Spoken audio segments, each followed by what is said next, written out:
အကြောင်းဝင်ဒီလိုမျိုးအောင်ရအောင်ဟုတ်တယ်ဒီက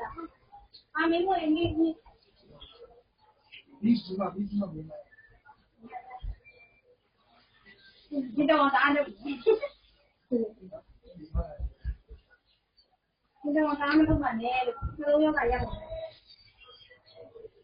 ဒီကဒုက္ခရတာဘာပြောလဲ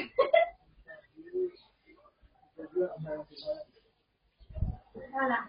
အဘေးမှာလားအဲ့ဒါဒုက္ခမှန်ဟိုဒီလားအဲ့ဒါ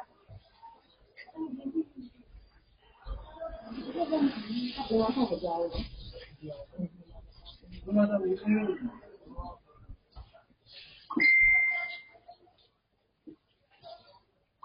ဘာသာဖြစ်တယ်အင်းနောက်မှဒီကုနာ